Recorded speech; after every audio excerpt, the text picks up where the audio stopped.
This is Julie Dinslow.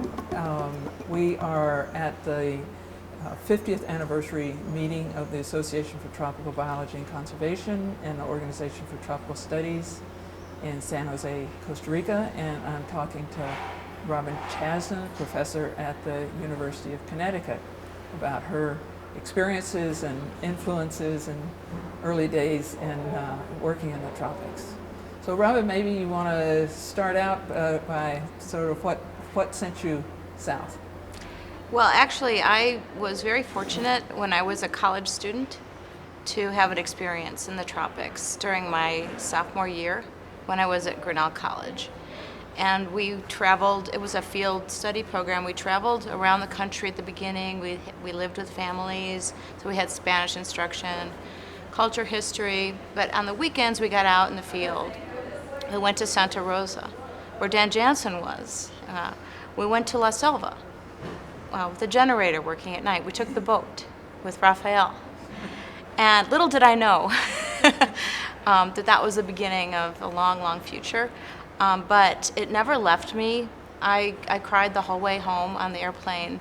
And I was a real changed person in college. I was like, what is all this learning in the classroom? You know, I want to get out there. And so I was really knew that even when I graduated that I wanted to return to the tropics to do more research. And my first semester in graduate school, Hal Moore, an expert in palms, kind of mentioned about these really cool understory palms at La Selva that were really shade tolerant, and I was very interested in how plants adapt to their environment. So it was an amazing time, and I really got hooked on the tropics and did my OTS course my first year, summer graduate school. And David and Deborah Clark had just been installed at La Selva. It felt like a very exciting place to me. I knew that that's where I was going to be working because that's where the palms were so abundant. So I immediately just started learning everything I could, and managed to get some funding to come back and do the research. And I just became very attached to the station, to the people, to the staff. We were very supportive of each other. Around the time I was developing my plans for my thesis, OTS offered these Noyce Foundation fellowships. So there was a whole cohort of us that actually began our work more or less around the same time through these fellowships. This included Bob Marquis, Beth Breaker, Mo Donnelly, Steve Oberbauer, Craig Geyer, Doug Levy, and we were really a cohort, and we gave each other a lot of support, and also worked a lot with the Clarks because they were also getting their own project started with the trees project and tagging trees all over the station. I just became very hooked on the system and really wanted to continue my research in the tropics, and managed to be able to do that through postdocs and through getting my position at Connecticut.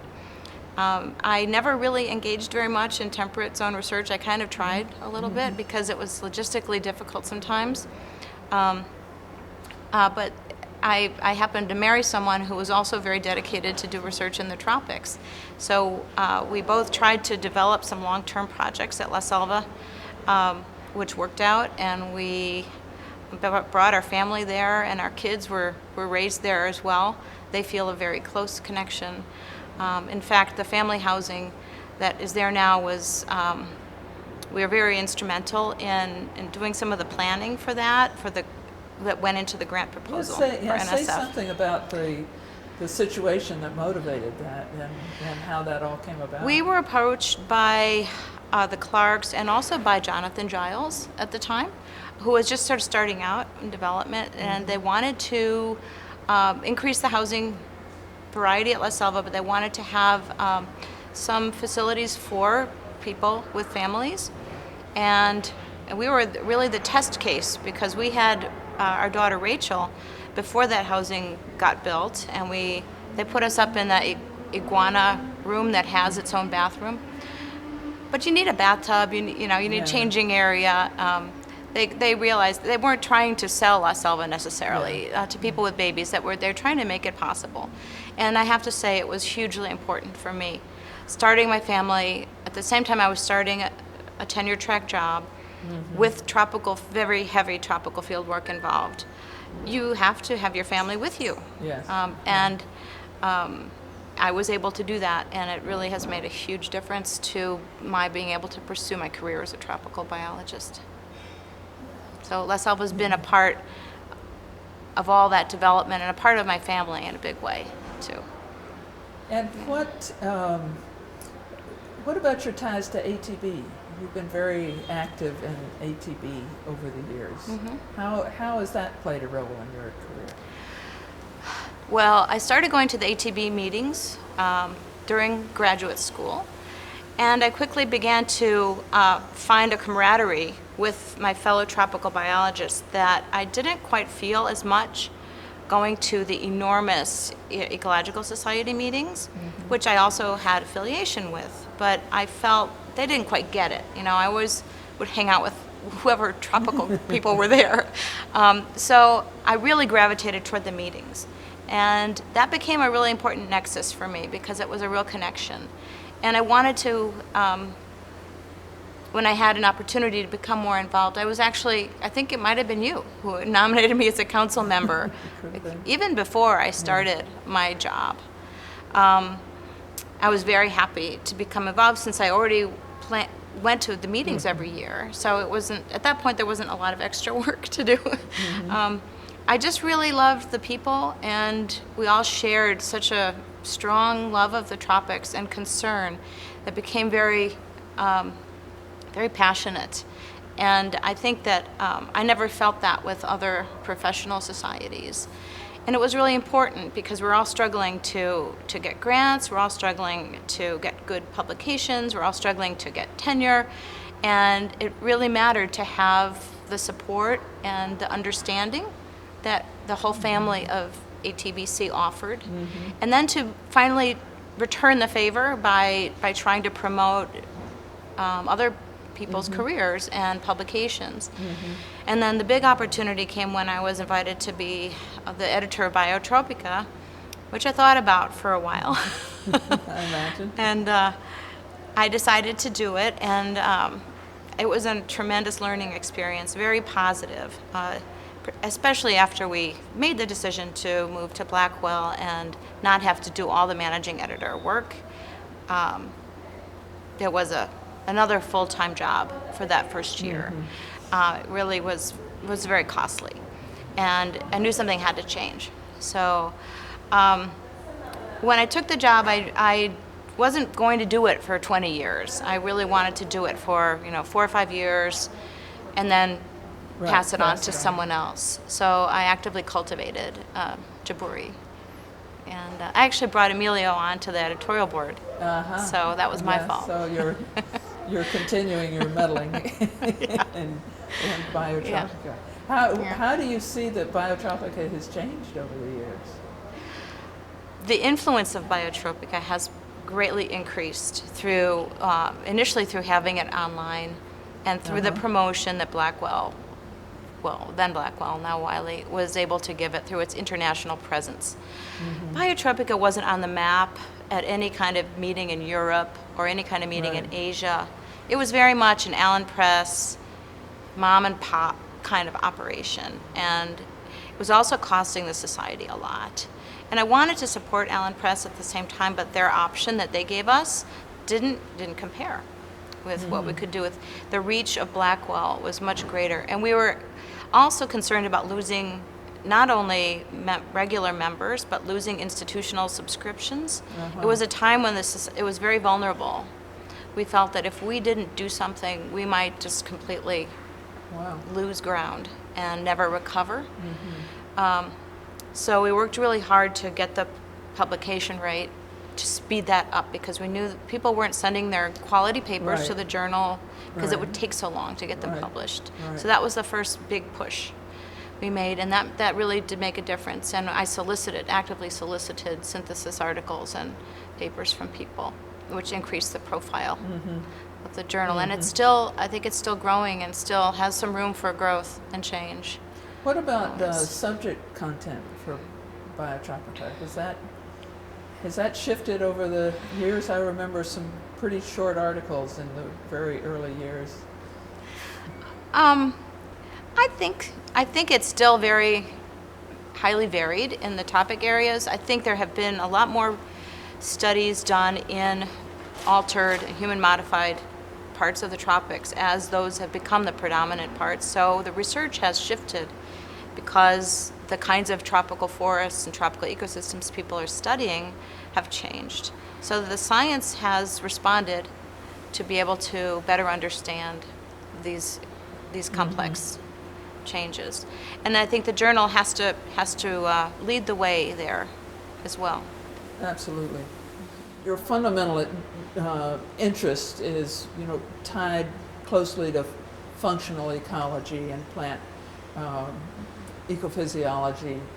And so in many ways you bridge kind of a high-tech world and a more natural history world. And I wonder how you feel about how that shifted and what that means for societies like ATBC and organizations like OTS. Well, I think you can come at whatever you're studying from many, many different angles, but it does influence what the depth of your understanding and how you see it connected with the broader field. But I have to say that the days of the data logger and the lying awake at night when the lightning was striking are over. I really felt like after about 15 years of doing that kind of work, I wanted to not have those kinds of concerns too much. But I think we have to stay on the edge of the technology because the techniques are allowing us to learn things that we couldn't learn otherwise. So that applies to remote sensing technology, that applies to sensor networks, that applies to lots of measurements of functional traits now that we can use. I think it's really important that all biologists, and especially tropical biologists, keep using all the modern technologies and pushing the envelope all the time. I think it provides a new window into the life of organisms and their environment that we need to become prepared to address the questions of understanding how global change is going to affect ecosystems, how species affect each other. The DNA barcoding, for example, that we just learned about, offers tremendous insights into what is a species and how inadequate our morphological approaches are to understanding what is a species and its interactions. So we have new ways of looking at things that we didn't have before, and we have to keep pursuing that and applying them. At the same time, a lot of understanding what's happening with tropical forests has to do with measuring rainfall in a rain gauge and measuring temperature and measuring some fairly straightforward parameters. And so I don't think we should leave all that behind either. I think we really need to have movement on both ends, and we shouldn't abandon relatively simple, straightforward measurements. They're easily replicated. They can be done across the tropics where high-tech technology is not available everywhere. And they can be taught to people who can monitor these things in their own communities. We really need ways of linking some of the simple, more straightforward, long record available types of data to the newer, more fine-tuned, more precise measurements that we can get with new technology. Robin, how have you seen your students change over the years? Who you're attracting and what their preparation is and how they interact with tropical sites? Have you seen any trends in? Well, I think my students have been, I generally take students who already have had some tropical experience and who have had some opportunity to do their own research, either as a master's or as an undergraduate project. But I think that the students that are coming in now have a broader perspective. They don't see themselves as physiological ecologists or community ecologists or population ecologists as much as they see themselves as ecologists, and they're willing to use any technique that they need to address the questions they have. So the silos are starting to become much less defined within the field of ecology, and I think that's also happening outside of the field of ecology. So I have students interested in ecosystem services and more social issues as well, and conservation issues, which go outside of just the ecological realm. I think the new students are more sophisticated in that regard. They, in their exposure to the tropics, they've also had a broader exposure. So has issues. that increased the diversity of your collaborations with, I mean, are they pulling you along, or are you pulling I don't them know. I along? think I'm pulling them. Yeah, Yeah, I have definitely become much broader in my interests, and am really finding myself very eager to become more interdisciplinary and break down a lot of those barriers, especially with the research on forest regeneration. It became very clear, and not only to me, to all of the ecologists working in this field, that a lot of the constraints on forest regeneration have nothing to do with the biophysical factors. There certainly are limitations on that end, but the major issues affecting whether forests can recover or how degraded they become are social, economic, political. And if we don't begin to address those in concert with the other ecological questions, we're missing a huge opportunity to make an impact.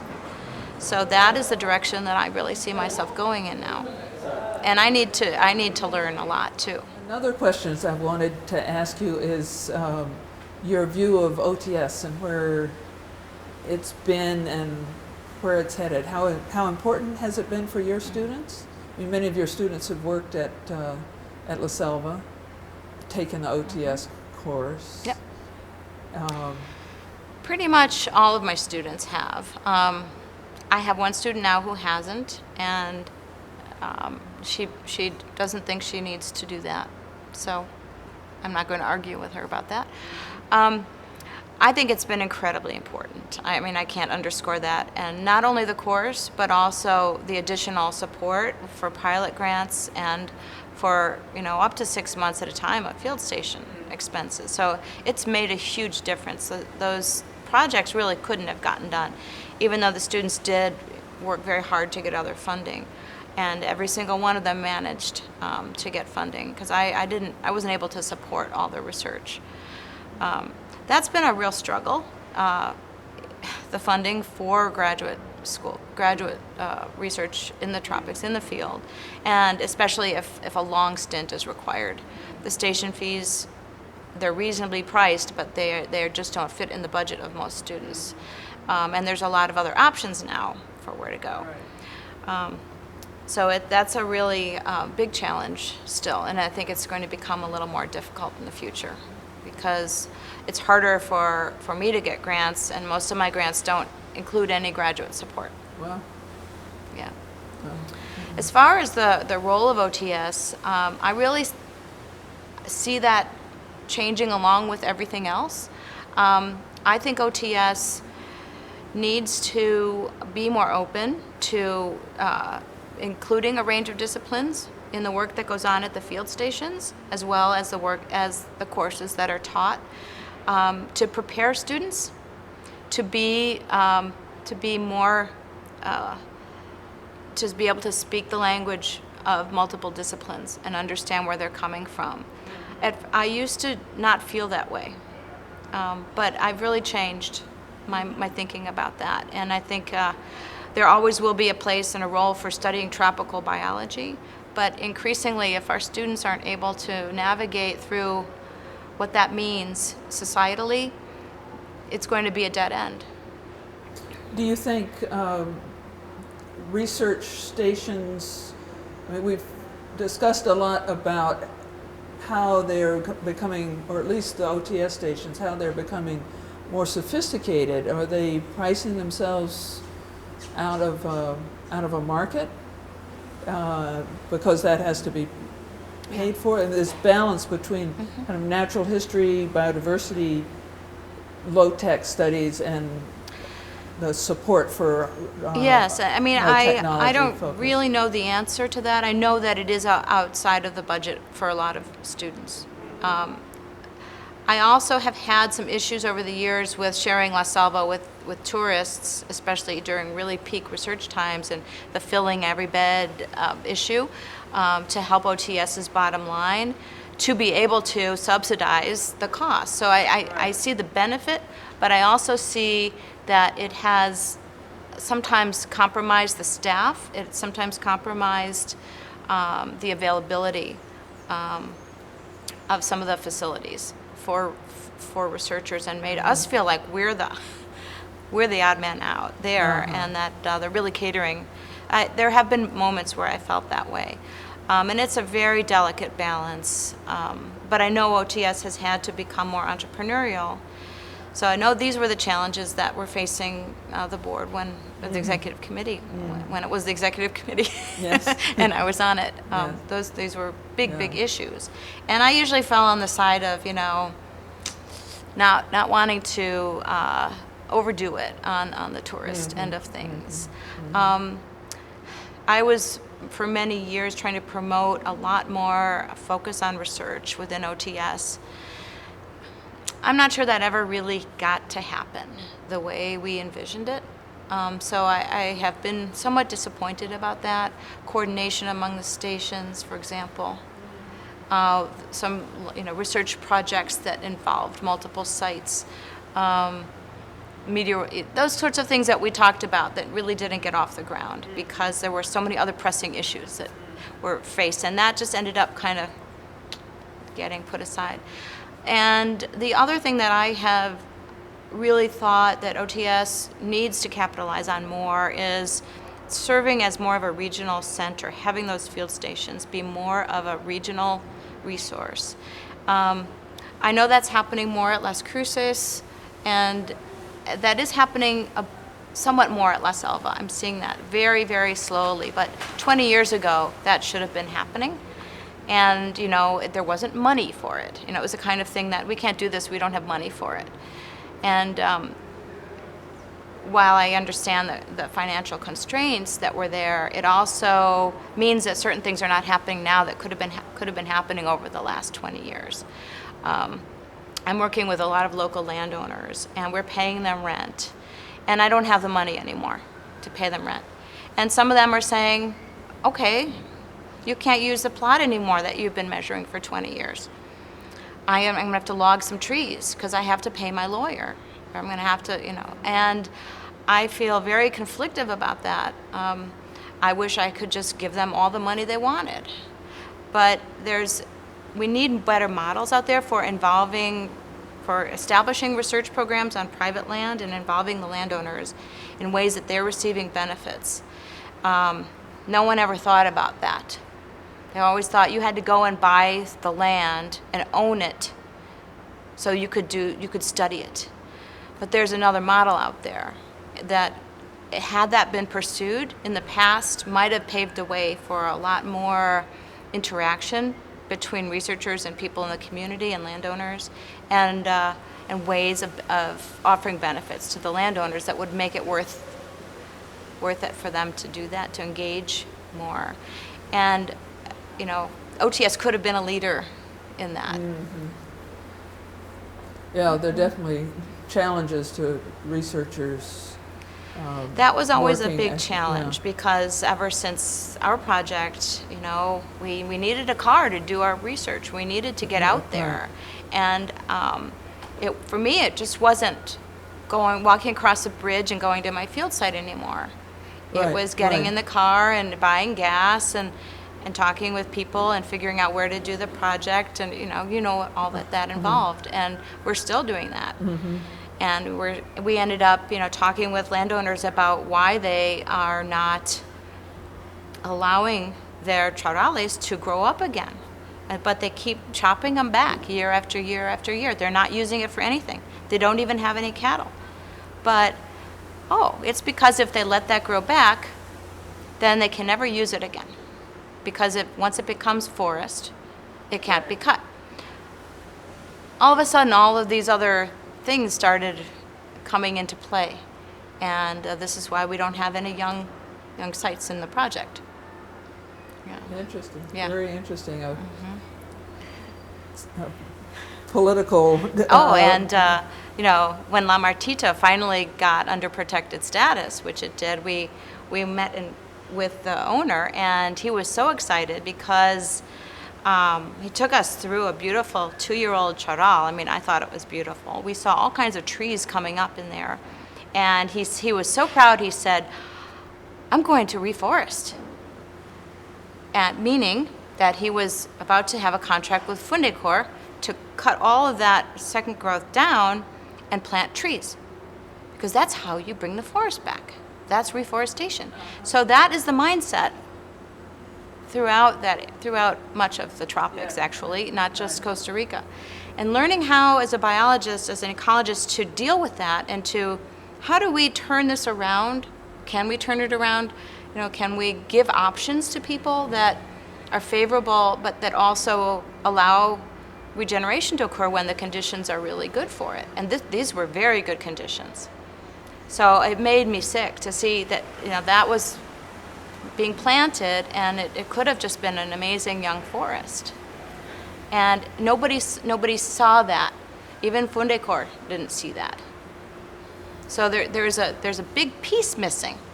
And you know, only now I can see, well, 20 years ago we could have, if Fundecor had a research program and actually invited researchers in to discuss some of these issues, I would have brought that up.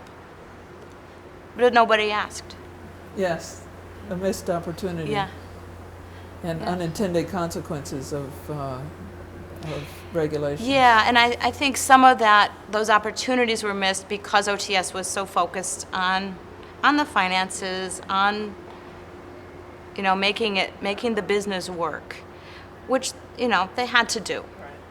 But I could see that things were not happening that would have consequences. Yeah.